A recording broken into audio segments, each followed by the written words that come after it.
Iyon na nga, nung isang araw ngay maulan din ay kung sa Batangas aray ay nagtatawag ng barika ng panahon. Sabay lulutuan mo ng garning pulutan, beef shank pares, ay inako po. Mukhang kanin ang ilalabas, hindi alak. Ay siya atin ang gagawin niyaon para malaman baga kung babarik o kakain na laang. Saktong-sakto naman na nailabas ko aring beef shank sa freezer kagabay. Nataw na rin kaya pwede na nating lutuin. Kaganda nga na rin nadalihin siya kung beef shank.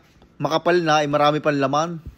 Kagabi ko pa rin iniisip kung pares baga o bulalo na laang. Ay nakapanood akong nakain ng pares ay mukhang masarap. Kaya doon na napaibig. At nang nahugasan ko nga ang beef shank ay nilagay ko lang din sa plataw. At kumuha lang ako ng paper towel at tinuyo ko. Bagos nilagyan ko laang ng 651 asin na maalat. At 424 pamintang durog-durog.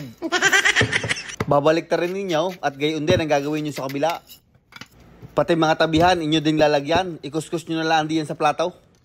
Iyan, kamunti kang pantumalaw. Ang sunod natin gagawin ay kukuha tayo ng kawalay at ilalagay din sa kalan. Ay kung hindi pa naisasauli ang inyong kawalay, ay pwede naman sa kaldero. Iyon, bali nag-get lang ako ng kalahating sibuyas na puti, tapos aring mga bawang.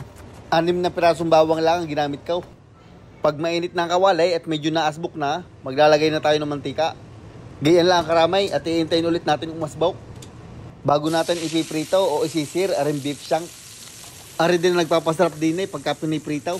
Sinir ko lang aray ng mga 1.5 minuto siguro o hanggang maging garne ang kulay.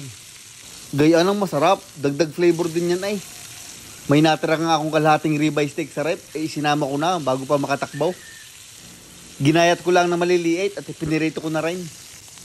Pati nga pala mga tabihan, inyo na ding isisir. Para talagang sumarap na ay sumarap pa. At pagkatapos ng matindihang prituhan, ay di aahunin na natin at baka masunog pa. Tuloy-tuloy na, dinin natin sa pinagprituhan. Gigisahin natin na rin bawang, luya at saka sibuyas. Inilagay ko na rin ng 4 na pirasong star anise at mga 39 pamintang buo-buo. Gisa-gisahin nyo lang para hindi masunog. At pagkagayaan ng kulay niyan, mag-golden brown na, ay ibabalik na natin aring beef shank na ating pinirito. Pati yung maliliit na ribeye steak at saka yung kanyang juice. At maglalagay naman ako ng 2 mangkok ng tubig o hanggang kapantay ng ating beef shank.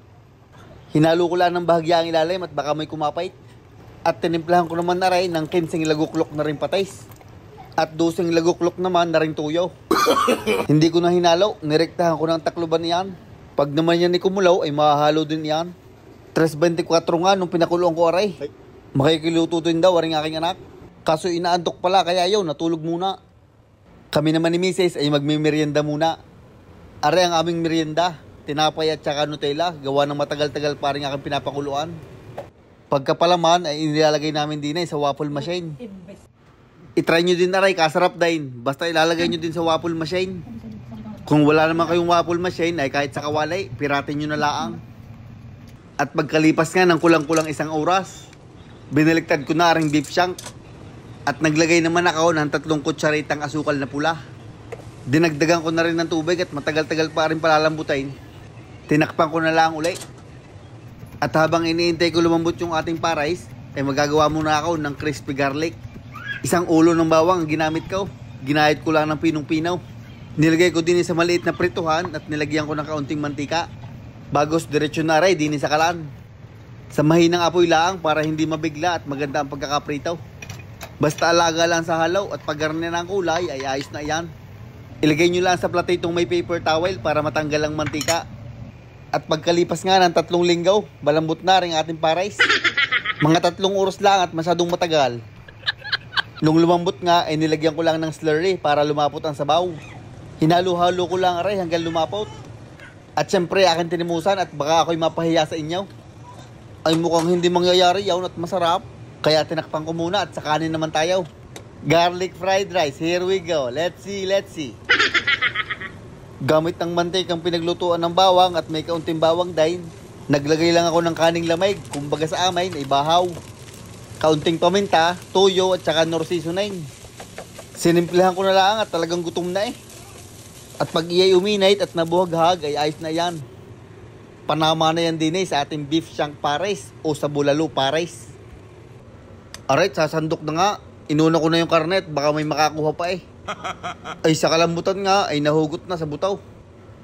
Ay huwag kakalimutan ng sabaw at yun ang ating kailangan pagkagarning tag-ulan.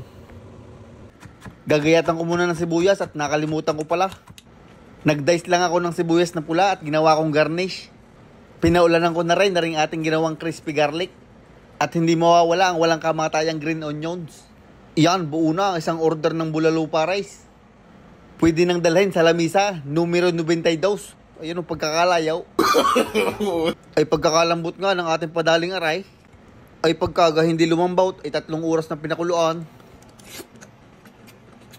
Ay muntik ng madala ang kutsara. Ay siya ay panaw, ako'y kakain muna. Ako nang bahala sa inyo, ikakain ko na lang kayo. Ay nakalimutan ko palang maglagay ng kalamansi. At saka kaunting bawang sa kanain. Gay, lapang.